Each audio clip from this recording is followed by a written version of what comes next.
I have a story about a haunted house that I actually lived in, and I thought I was going crazy. So we had a house, my ex-husband and I, when we were still married, we had a house built, and it was, so nobody else lived there but us. And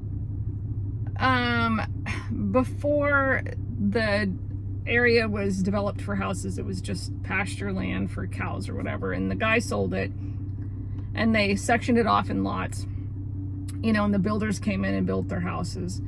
So we picked out the lot, had the house built. So we bought it in 01, and then in 05, my mom died, but she didn't die in the house. She died in her house. I was home with her, and my husband at the time was there, and then our 2 kids were there. And I had a friend that I knew who was from India. Oh my gosh, sorry about the lighting. I just got off work, so I'm just going to tell you guys this story really quick before I forget. So I had a friend who was from India, her whole family, and she was a doctor. She was an OBGYN. Well, her mom, she came by our house and saw me and my mom like the night before my mom passed away. Literally a week later, her mom died, just randomly. And so we went to the funeral for her mom. And about a month later, she called me and she said, hey, I work with this nurse. Her name was like Lisa or something.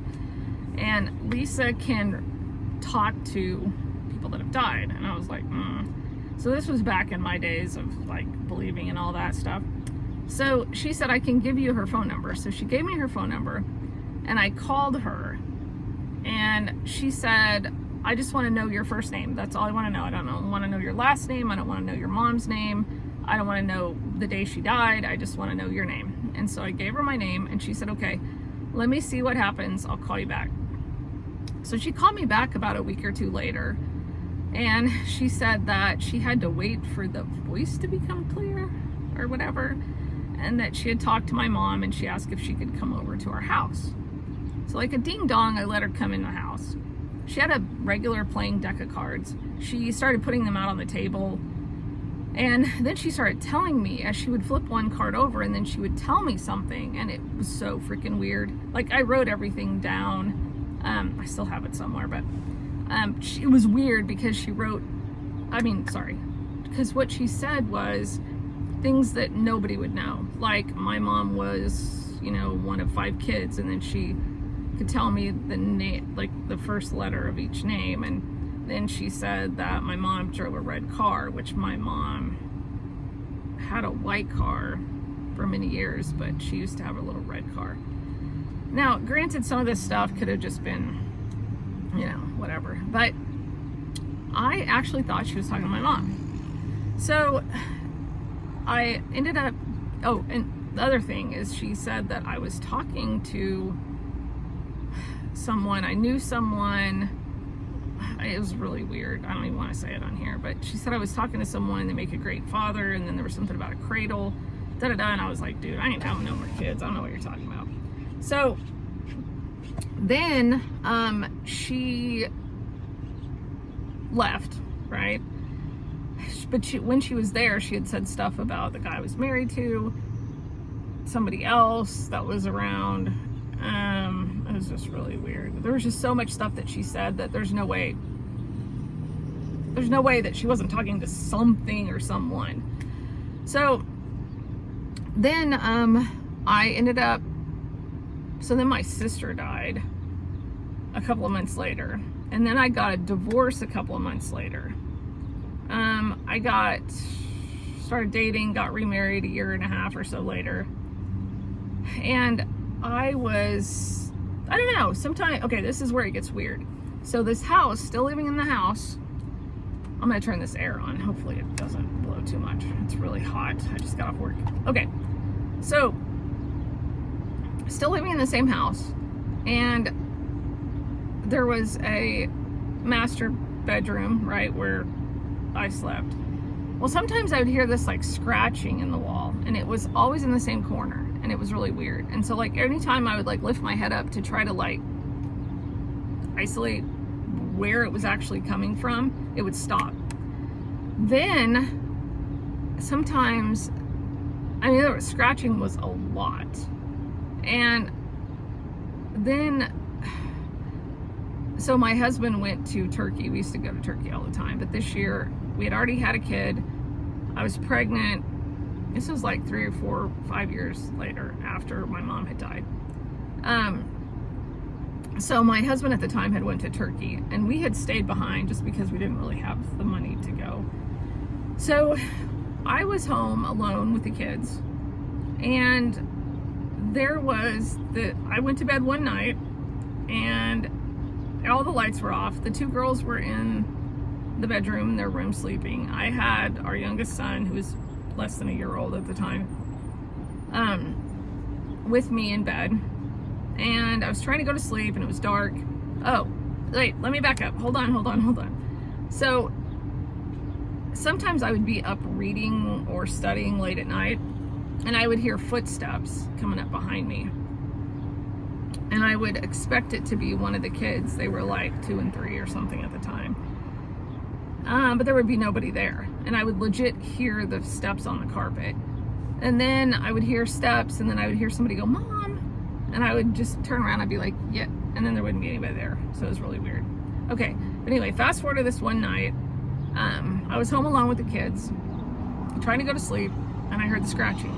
Well, I lifted my head up, and it stopped, of course, like always.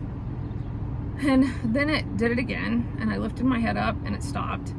And I kind of mumbled out loud. I was like, "It's got to be a mouse. I'm looking in the morning." So then I closed my eyes, and then I heard footsteps, and I could feel somebody in front of me, like right by the bed. So I opened my eyes thinking it was going to be one of the girls, and there's nobody there. And I was like, okay, I'm going crazy. Just ignore it. Then the lampshade started kind of jiggling, and the air conditioner wasn't on. There wasn't a fan. So I thought that was really weird, and I freaked the hell out. I got up, I turned every light on in the house. I got Jack up out of the bed. I shut the bedroom door. I went in and slept in the girls' room. I was freaking out. And then I texted my oldest daughter, and I was like, "Hey, you got to get over here now." And she was like, "I'm at the movies." And I was like, "I don't care, get over here." So about 15-20 minutes later, somebody knocked on the door. Scared the crap out of me. As I got up out of bed to go answer the door, it was so freaking cold in the house. Like, I could see my breath coming out. Like, it was cold. And I looked at the thermostat, and it was 74. It was 74 for the last 2 weeks when I've been there alone. I hadn't changed it. I didn't change it in the morning. I didn't change it in the night. Nothing. And it said it was 74. But I could see my breath. It was so cold. Anyway, I opened the door, and it was my oldest daughter. And she was like, "Are you okay? What happened? Somebody tried to break in?" I was like, "No." I was like, "Can you come in for a minute?" Excuse me. So as soon as she walks in the door, her first words, before I could even tell her what was going on, is she goes, "Oh my gosh, why is it so cold?" And I said, "Well, go look at the thermostat because it says it's 74. And she was like, "It is not 74. And she went and looked, and it said 74. And then I told her everything that was going on. So I made her sleep with Jack and I in that bedroom. And she slept on the outside, closest to everything. Jack and I were up against the wall. Well, I fell asleep. I slept fine. I woke up the next morning, and she was wide awake, and she was just like freaking out. She said all night long, scratching, lamp, footsteps, scratching, like all night long. And then she said like early that morning, like at 5 o'clock or 6 o'clock, right about daylight, she was still awake. And she said that a big, huge raven or crow or something literally hit the bedroom window, smacked right into it. So I was totally scared. I would not sleep in this house by myself at all. Like, not at all.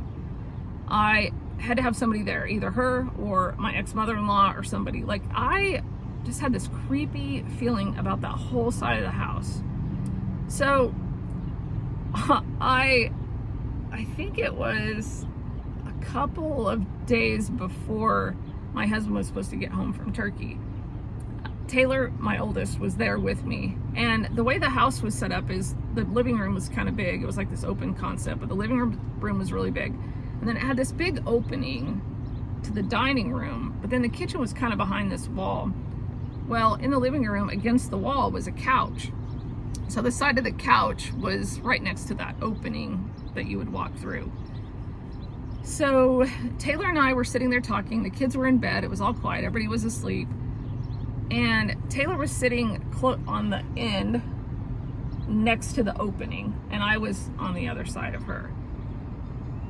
I was talking to her about something, and TV was off. It was quiet. I was talking to her about something, and I looked down, and she's like texting on her phone. So I just stopped talking because I was going to wait until she's done because she wouldn't listen to me anyway. And I was letting her finish texting, and all of a sudden there was this big, I'm not even exaggerating, right next to her where the opening to the dining room was, where it met the living room, right next to her, next to the couch, there was this loud like this breath. It was so loud. I heard it, and she chunked her phone, crawled over me, clawed me, got on the other side, and I didn't say anything because I'm thinking, am I just going crazy? And she goes, what the hell was that? And I said, tell me what you heard. And she said, something just breathed on me. And I was like, oh my gosh, I heard it. Like, it was loud, like, And then everything kind of stopped. Everything calmed down. Nothing weird happened. My husband came home. I never really even heard anything else. I never heard any more scratching. But then fast forward to like 20, so that was like 2010 or something, 2011. Fast forward to 2020, I believe. It was right after, sorry, I got a text message. It was right after our son got diagnosed with type 1 diabetes.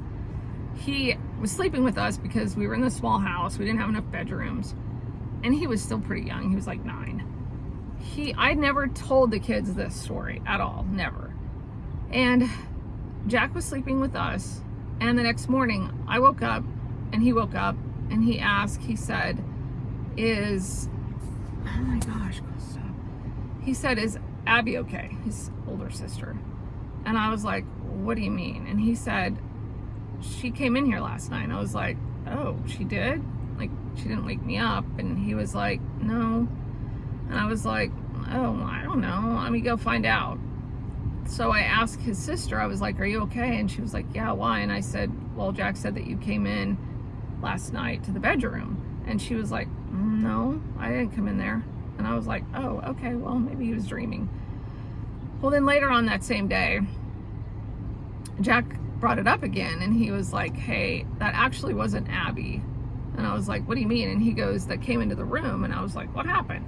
So the story that he told me was that he woke up in the middle of the night. It was like 3 a.m. I was asleep, his dad was asleep, and he was in between us. He woke up and saw somebody sitting on the edge of the bed by his feet, but they were looking the other way. So he just saw the back of them, and their hair was braided, and it was a girl, and he thought it was Abby. But then he started looking at it, and he was like, that's not Abby. And then I guess I mumbled in my sleep or something, and I rolled over, and whoever this was got up, stood up, and like walked really weirdly to the bathroom, which was straight ahead, and disappeared into the mirror. But right before they disappeared into the mirror, they kind of turned sideways, and there was like blood all over their shirt or something. He said it was like a 12-year-old girl. I don't know. But anyway, he was scared to death to sleep in that bedroom from that point on. Like, he was terrified. He would not sleep in there at all. And so we finally moved, but it took us a couple of years, 3 years or something, to get out of there. But that was weird. That was so weird. My face is so red. It's so hot in this car. It's only 86 degrees outside, but I didn't want to turn the air on because it's loud. But anyway, that's my story. It was weird. I've never experienced anything like that ever before. And I was totally creeped out living in that house, almost as bad as he was. But anyway, do you guys have any weird stories like that? Like, do you think it was legit, or do you think I was just like insane, going crazy? Oh, I guess I need to put my seatbelt on. But anyway, let me know in the comments below, like, if you had anything weird like that, or ever experienced something strange. Anyway, I'm burning up. It's hot. I'm gonna say bye, turn the air on. Anyway, let me know. Bye.